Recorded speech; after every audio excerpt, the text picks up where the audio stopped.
You're listening to the Adventure Party for the 1st week of December 2022. This week, the Think Bad Dyad are so critical of holy water that the gods intervene and send us to Boot Hill, all in accordance with the Tome of Gygax. The Adventure Party, discussing tabletop and radio gaming the Irish way.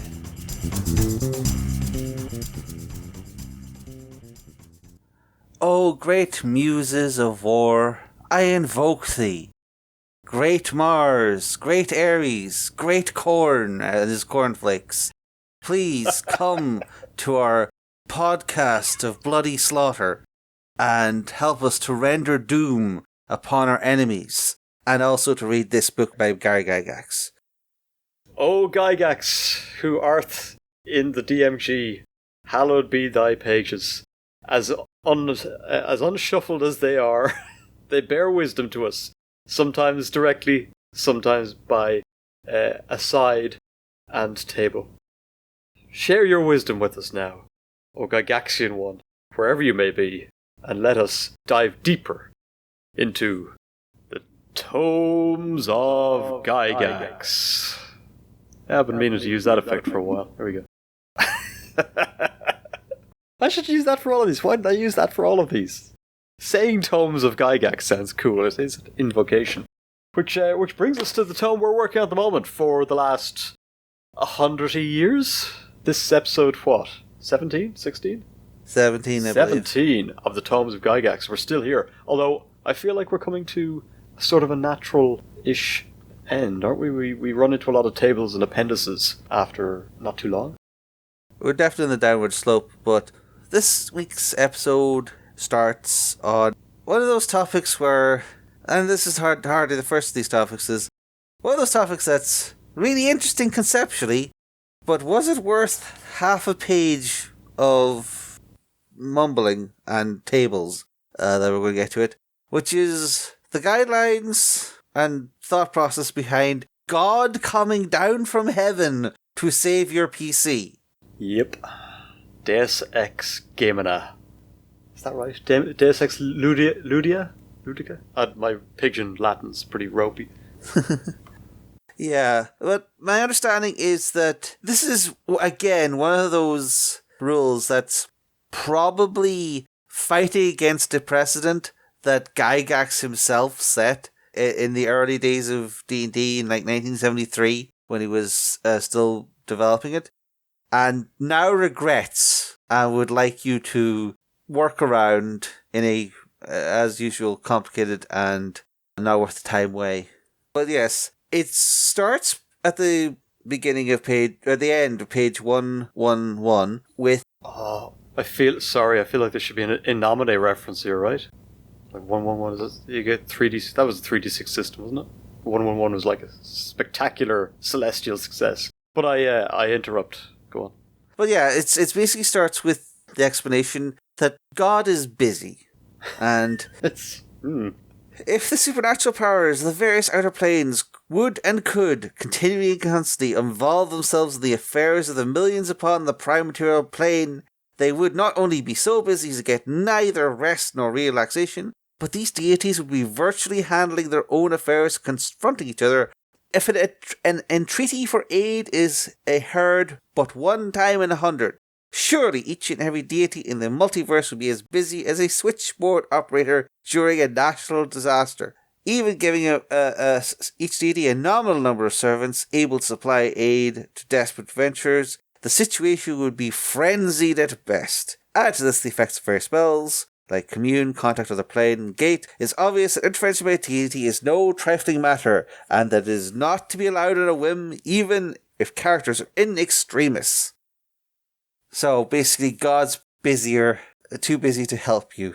Seems to be the Yeah, and then he lays out the stats for exactly how too busy he is, or they are, or it is, or she is, or whoever it is. Or if your God's sort of a notion, say. And it's very, very... If you get helped even once, then it's like, that's it. You're probably never getting helped again based on the penalties you'll suffer. It's actually a weird thing at the transition between the page, where it says that it sort of implies that You're already getting help from God. It's called having more than 2 hit points. And yeah, apparently we were once again justifying HP as this sort of weird, you're level 3, God loves you now thing, which again is an interesting idea, but how much that is actual world building lore and how much is Gygax saying stop questioning where hit points come from? well, it's constant. I mean, he was very famous at parties. He'd sort of turn to the person who sat next to us and said, look, we can talk about anything but not hit points. It is a bit of a disappointing section because it is essentially, listen, bucko, first of all, it's probably bad GMing to have God show up, gods, whoever, and sort it out for you. It is a bit naff. It belongs somewhere in the pages of Christian fanfic. But to cement it, to absolutely buckle it down with percentage penalties for even getting God's notice, it's its own thing. What I'd say is that is it Jason and the Argonauts? One of those Harryhausen movies, special effects guy, but who the hell remembers who starred in them or directed them? Where did this nice conceit that every so often you'd cut to Olympus, where the gods were staring down into like a pool or onto a game board, and they could see how the heroes were advancing, how the forces arrayed against them were planning to thwart them, and it was like, yeah, the gods show up for people like Jason or Achilles or whoever because they're paying attention, because they're not actually at the switchboard, they're watching TV. But if you establish ahead of time that you have a particularly strong link to a god, or you've undertaken a task that is of tantamount importance to them, or in fact they've shown up earlier in the campaign and handed you your mission, then you should expect that they're paying some sort of attention. And while it might cost them to do so, they might intervene. But these are positives and pluses on the side of, hey, you've put yourself in a position where the gods are paying attention, they're tracking your progress, they have an interest in the outcome and your success. And if things are particularly dire, then you might get a helping hand in the form of, I don't know, a giant eagle or a bolt of lightning or a big beard in the sky making proclamations against the enemy army, which could be useful. But yeah, so I think it would have been more useful to deal with what kind of help you can expect if you catch your deity's eye, rather than, it's busy, call back later. Okay, that's that. Then there's, demigods, and what would you call them? Avatars of a god? Yeah. Those are easier to dispatch and probably come with hit points, so they can be killed, which is useful. He does mention that, like, you should have some godly activity during the course of your campaign. He mentions the fact that in my own Greyhawk campaign, there have been 9 demigods, 3 demon lords, and a handful of Norse and other gods involved in the course of many years of play.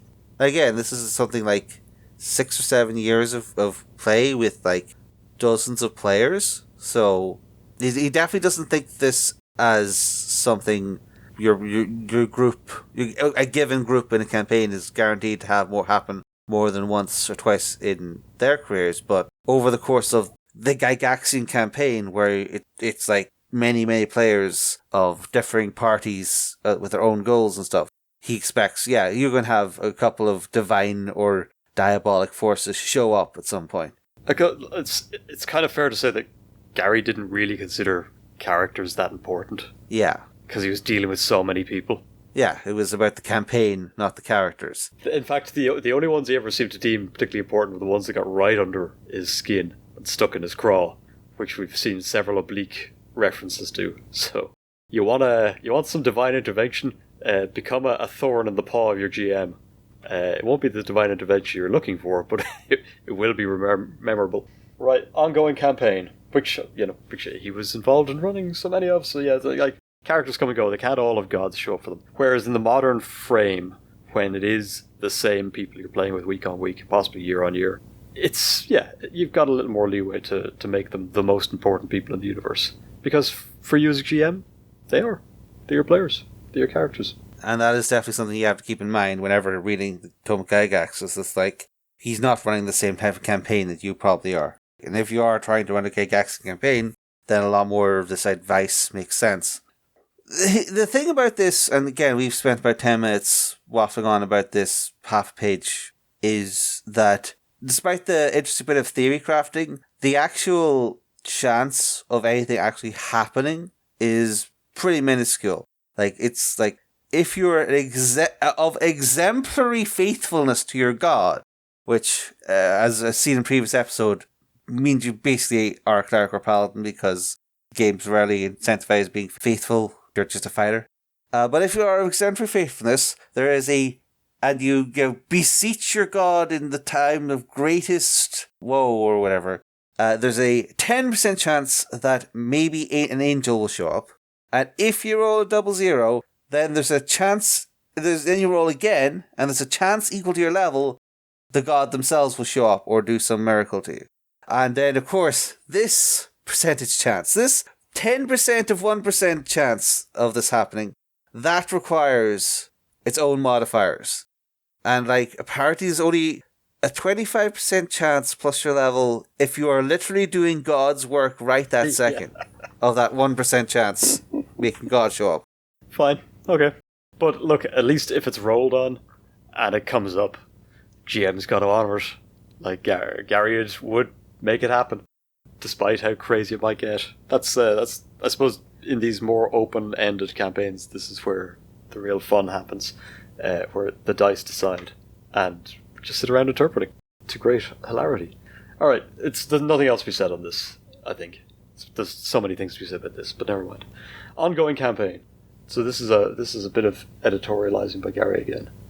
While it might seem highly unlikely to those who have not been involved in fantasy adventure gaming for an extended period of time, after the flush of excitement wears off, perhaps after a few months or a year, depending on the intensity of play, some participants will become bored and move to other gaming forums, returning to your campaign only occasionally. Shortly thereafter, even your most dedicated players will occasionally find that dungeon levels and wilderness castles grow stale, regardless of subtle differences and unusual challenges. It is possible, however, for you to devise a campaign which will have a very minimal amount of participant attrition and enthusiast ennui, and it is not particularly difficult to do so. So apparently the reason all your players are leaving is not their real life circumstances or the discovery that they don't like your playstyle, it's just because you're not GMing hard enough. Well, I mean, okay, discounting those two things, if you're hitting all the right buttons, people can still get kind of bored. It's like, Season 5 wasn't great. I'll see what Season 6 is like, but it really needs to pick up. If it's the same old day in, day out. It's the supernatural problem in the other direction. Any open world game will get a bit samey in terms of the sort of homogeneity. The same people showing up are going to want to do, or will elect to do more or less the same things, because people tend to do what they know. And unless they're about to depart for lands very foreign, it'll be through the same sorts of hills and dales and castles and dungeons, etc. And hamlets and amlets and omelets. Whereas with, say, a more narratively focused game where you are the most important people in the universe, you can only save that universe so many times before people start to think to themselves, well, when are we doing the musical episode, or when do we all turn into Muppets or Hanna-Barbera cartoons? Like we're running out of fresh ways to save the universe. Sometimes games just go a bit stale through no fault of either the GM or the players or real life or anything else. That's what it is to have an imagination. You've got to feed it with new stuff to get new stuff out of it. What's Gary's remedy for all of this? His default appears to be teleporting you to another universe. Okay, good. Yeah, that'll do it. Fair-ish. It has worked for some things, and it has not worked for others. It's like examples of other universe. Fresh start. Stargate Andromeda, quite like that one. Where has it not worked? I'm gonna say... Where has it not worked? Lots of times there's... Mass Effect reboot. Mass Effect Andromeda, I think it was called. So... Go figure. Andromeda Galaxy is not always the solution to your problem. He-Man went to space one time. That's right. Didn't really help him out. Didn't help at all. He-Man, back to Eternia. And for whatever you do, don't go to Los Angeles with a dwarf. It's a bad movie. That's a great movie, but not for the reasons they desired. Frank Langella still regards Skeletor as one of the best characters he's ever played. He's still very, very speaks very fondly of the movie, and he's the best thing in the movie. Dolph Lundgren doing his best. Could have given him a lot more to do. It was Dolph Lundgren, wasn't it? Yeah. Yeah, Dolph Lundgren. The movie should never have left Eternia. Right. Okay. So basically, Gary sort of plots the Goldilocks course here. Don't be too difficult. Don't be too easy. Don't offer too little or too much challenge. Like, okay, Gary, easy to say, but as you say, stick him in another universe and let him start from scratch, I guess. This is how the Batman games work. You keep all your gear, but the challenges are now so great that you're going to need more and better and weirder gear. Yeah. This is where a bit of an oddity happens, where Gygax spends the next 2 pages explaining how to convert your D&D character to other TSR products, namely Boot Hill, the cowboy gunfight game, and Gamma World, the post-apocalyptic mutant game. And apparently assumes that you'll be able to do this perfectly fine and just have either turn all your 15th level fighters into gunfighters or make this band of Gamma World mutants show up to save Greyhawk or the like. Is he that wrong? I mean, it's an interesting enterprise and apparently something that actually did come up in this campaign. So I watched Matt Colville do the video on this not so long ago. I just happened to watch it this week. He throws out the same challenge, like 6 shooters in D&D. Does that make any sense? It's not really in the genre, is it? Of course, we know at this point in time, D&D had laser pistols in. Keep in the Borderlands or something. There's one of the famous... Expedition to the Barrier Peaks. There you go. And Colville also makes the point that Gary Gygax is writing a, air quotes, medieval fantasy game, but really it's structured like a Western. D&D can best be described as sort of medieval / Renaissance Ren Fair in cities and the Wild West everywhere else. And it tends to operate on orcs become warring Indians. It's towns are isolated, laws few and far between, and it's the strong man with a 6-shooter or a bow or a battle axe that takes on the black hat and saves the town and gets rewarded and moves on. That's kind of D&D that was being played at this time. So the idea that you would throw a couple of 6-shooters in there, while the mechanics are janky as all hell, it's still kind of in the frame. Especially considering you don't have to go very far into the Renaissance to find actual mechanical sort of contrivances and gunpowder and all the rest being played around with. So, yeah. Not to mention, look up an halberd gun or an axe gun. These things really existed, and they're magnificently mad. Although, there is a footnote on page 113. Unless you desire to have gunpowder muddying the waters of your fancy world, it is strongly urged that Boot Hill firearms be confined to specific areas, and when gunpowder is brought into the fancy world, it becomes inert junk. Therefore, no clever alchemist can duplicate it. Likewise, dynamite and other explosives become inert. That's a bit of an oddity, because I know for a fact that Gygax let one of his players get away with this exact trick. It was one of his best friends, Don Kay, who sadly died of a heart attack a few years before AD&D became a thing.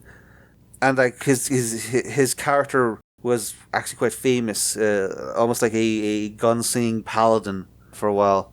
So seems a bit disingenuous to... A gunslinging paladin? When was the Dark Tower written?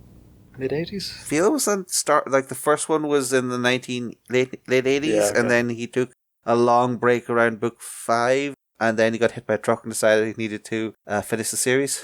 Weren't inspired by that, but the Dark Tower is a great place to look for inspiration on how to do firearms in a sort of a feudal world. It's quite cool. Well worth a read, folks. It's weird mashup. That addendum, though, is a junky bit of invisible wall GMing. Especially when you consider, okay, what can I buy in the shop? That potion will literally bring me back from the dead. That one will allow me to fly. But I can't get powder that'll make the little bit of metal go fast. Bupkis, I say. It's one of those things where you always get that one player who doesn't want to think in terms of their character getting stronger, but in just upending the entire medieval structure of a campaign. Oh. We've talked about this before. Just don't think about the economy. It's not going to end well for you. And anyone who tries to push their head up above the the current social order should probably have it chopped off right quick by other invested interests. There's a reason that the peasants are still in the fields. There's a reason that the artificers are still making wands, but no one's life gets any better. Just don't start. Take the job from the king. Don't look to take the king's throne. No establishing republic, Scarr. Gosh darn it. What I won't attempt to do is analyze these firearms rules, because that's not something I'm good at. Would we? I mean, it's a lot of tables and. I mean, if you do want to ever see a review of Boot Hill, I believe my good friend System Mastery have done a review of it. It's fairly bare bones. Actually, you know what the best review of it is if you look up a website called Chocolate Hammer. He's done a write-up of how, despite it basically being a bunch of combat rules, he ran a long-winded political campaign in it because guns were so lethal. Everyone just decided to roleplay instead. And even though there was no role-playing rules, that's a good one, I think, to go into. But again, like, I understand Gygax's maybe reluctance to have GMs because this is again coming back to sort of Gygaxian campaign structure. It's like, if it's literally just the 5 people at the table who show up every week until they die, and those characters decide, oh, we'll indulge Jimmy's mad fascination with industrialization and make gunpowder and create an army of steampunk warriors and take over the world, and, you know, it's no longer recognizable as a fantasy setting. Okay, that's okay for that fixed group who show up every week and decide to destroy their GM setting. That's fine, but Gygax is entirely focused on the idea of a campaign setting being separate from characters. So he's okay with characters going 100 miles into the wilderness and founding their slave kingdom and have giants build their castles. That's fine, that's still in genre. But he's not okay with one group going off, making the gunpowder army and taking over the setting, because then that's not fair on every other campaign, every other group that's going to assemble in this campaign. Okay. The campaign has to survive beyond the efforts of one group, and that's sort of the disconnect here, I think. Yeah, I mean, look, if your world is a Saturday morning cartoon and nothing ever changes, then fine. Just make sure your players know that going forward. Also, who's publishing Boot Hill and Gamma World at this point? Oh, these are TSR products. Funny that. My savage senses were tingling. Yeah, so what we have here is a little bit of cross-promotion by way of integration tables. Oh yeah, absolutely. There's a reason you're not seeing, like, I'm pretty sure Call of Cthulhu is out at this point, but there's no Call of Cthulhu. I think this is actually post the area where I think Chaosium actually sued TSR because they'd gotten the license for a whole bunch of material from various Mythos authors and TSR hadn't. I thought it was just all public domain, and it was a bit of... wait, it was actually their Elric book, Stormbringer. They'd gotten the license from Michael Moorcock, and there was some confusion there. This is the Deities and Demigods book. Yes. So someone out there may have picked up a job lot of stuff from a GaelCon auction once upon a time. If you have a Deities and Demigods book in that, it's probably mine, or was mine, I donated. Go have a look at it. It has Fafhrd and the Great Mouser in it. It has Elric in it. It has a bunch of Cthulhu monsters in it. Or gods, whatever you want to call them. That's a very rare example of that book. That's the first edition printing. And it is worth a hell of a lot more than the editions that print that removed those characters for the reasons that have just been outlined. So go take care of that and have a look on eBay, see what it's going for these days. You might be pleasantly surprised. Hope you haven't cut it up for an art project. Bitterly regret giving that book away. Should never have done that. I didn't know what I had at the time. But yeah, Fafhrd and Grey Mouse are in there, who were also copyrighted characters at the time, used without permission. Things were a little fast and loose back in the day. But if you ever want to see what Cthulhu's stats are, hit points, it's quite a dreary book to read in some respects, because you go every page like, int 18, con 18, dex 18, 20s, okay, yeah, 18/20. A lot of that. Every deity is very, very strong. Who knew? It is odd that apparently it was necessary for high-level characters to have the stats to fight the demon lords. Think about it this way. if you're taking Lord of the Rings sort of as your model for heroic fantasy, as Gygax surely was at this point, those aren't hobbits. It's not like he's setting it in a kind of a romance period where St. George is going to go out and fight the dragon. No. Is it Bilbo? No. Frodo Baggins doesn't stab Sauron through the neck at the finale. He sneaks around him and throws his ring in the volcano. Like, except for some grapple checks with Gollum, no combat involved. That's not how you beat the big bad in your universe. You gotta get tricksy with it. You find the special circumstances. You find the sprig of mistletoe that will pierce their heart. No roll required. That's like dealing with deities with stats, just nonsense. It's not how you do it. Apparently, though, there was a drive from people who had accelerated their characters past ridiculous levels and were just chopping their way through Tarrasques like they were butter. And there was a drive to statify even the highest level of monsters, things to challenge these impossible characters. Yeah, these people never took the Game Genie out of their Sega Mega Drive. Like that's they're just people who want the spectacle of easy wins. So I mean, I'm sure that's not fair. I'm sure they'd earned the overpoweredness that they'd come by with their characters in the make believe game they're playing. Gygax was sort of in a couple of minds about this. He didn't seem to think. He seemed to think a lot of these people had just sort of written level 20 on their character sheet and gone through it. And this is again one of the many varied and contradictory reasons that he wrote the Tome of Horrors, as he was sort of sick of people coming up to him at conventions with their level 15 paladin with 3 holy avengers. Yeah, my GM approved all of this. This being the time early convention work, there's no social structure for them just sitting down with these characters and just carving their way through whatever scenario the convention GM had got. And they hadn't developed the language to say, no, this is an adventure for 5th level players. You're a child. Which is why Tome of Horrors, of course, doesn't really directly attack stats, but rather preys on assumptions and requires a great deal of cunning and lateral thinking to even set foot in. Which a lot of these Monty Hall style veterans don't really seem to have had in spades. But look, okay, I'm sure they got their egos stroked somewhere. Good for them. Spend no more time on them. Yeah, I understand why he wrote Tome of Horrors. It's horrible, but probably the only thing he could do at that point, considering what he was up against. Yeah, there was a sort of lack of social technology to just have pre-constructed characters for all conventions at that point, and this was a weird solution. Magical research.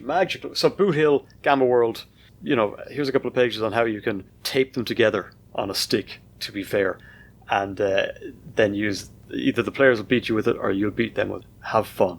Magical research. Creation of holy, unholy water. Right?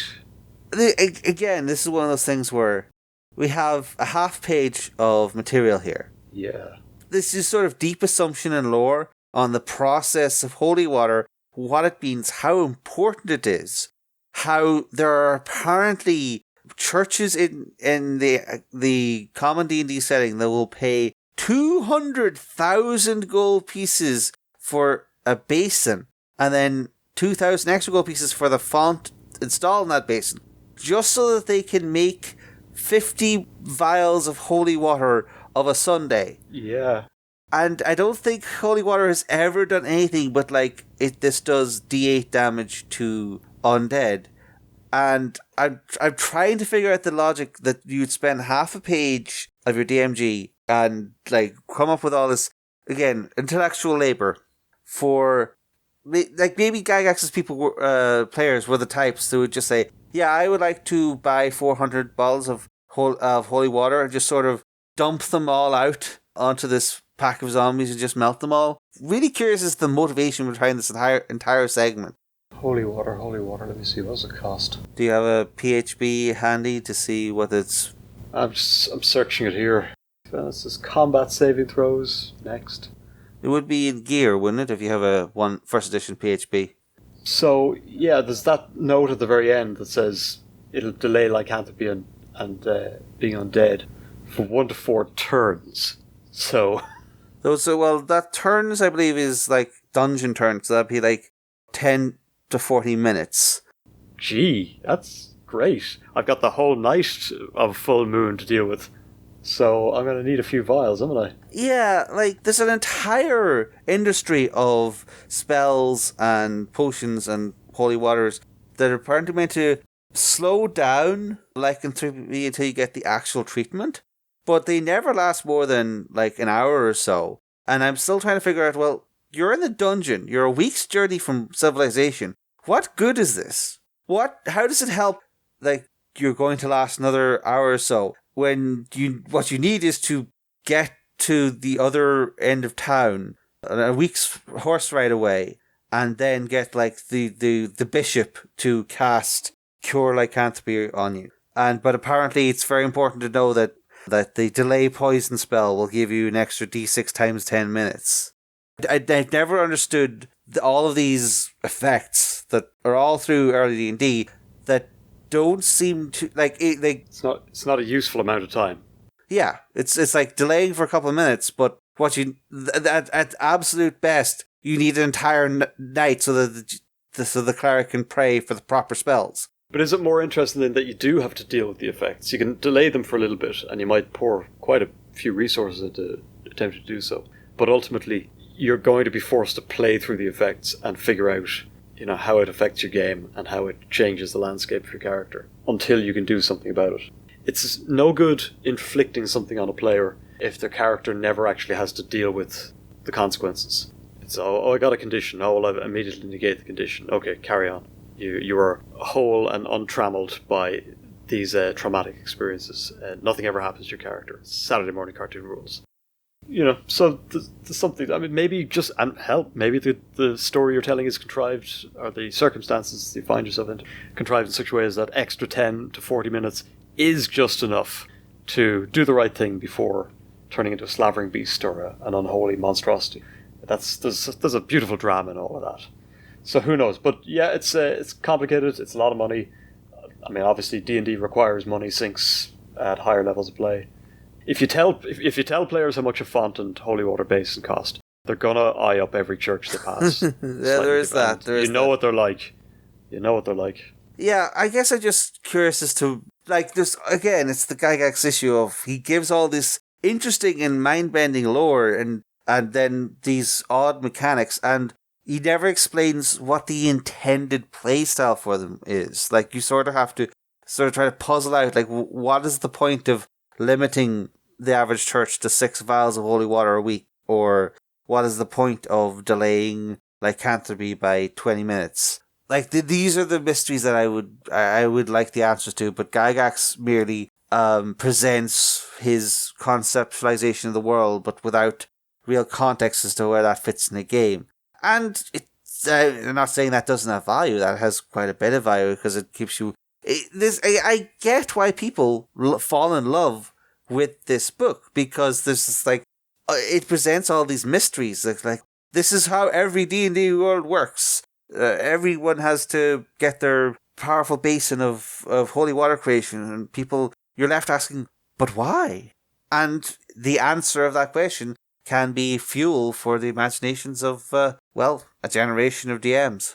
Yeah, trying to play the game as written, or run it as written, will generate a strange kind of quixotic sort of world.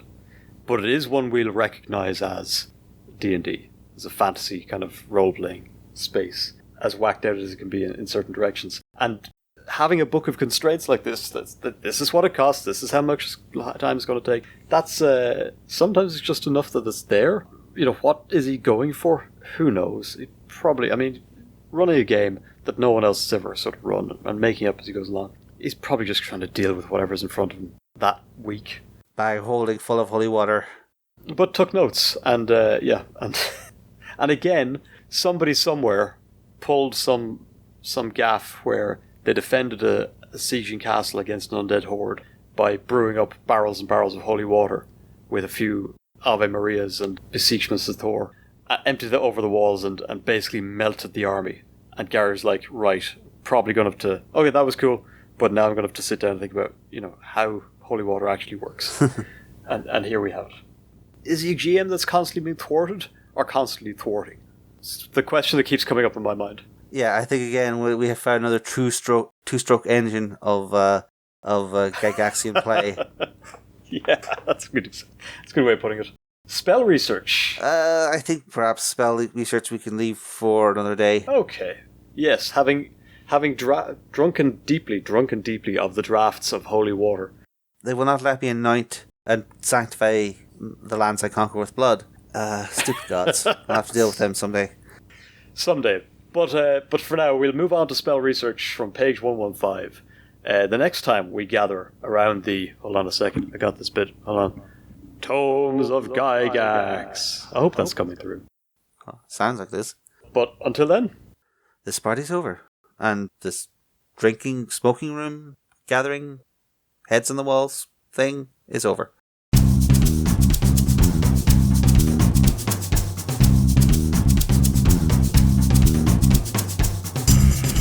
Thanks for listening to The Adventure Party. You can find show notes and links to things we've mentioned at www.theadventuringparty.net and on our Facebook page. You can leave comments there or talk to our Twitter account @AdventuringPTY. Or you can record a voice message at www.speakpipe.com/theadventuringparty. We can also be contacted directly by email at party@theadventuringparty.net. If you'd like to be in touch with the party all the time, come join our Discord server, link in the show notes. The Adventuring Party is released under a Creative Commons Attribution Non-Commercial Share Alike version 3 license. I do like that font you got installed. I mean, I wasn't going to leave 110,000 gold pieces of platinum just stay there. Like, is that red? Is that red wine in it? Yes.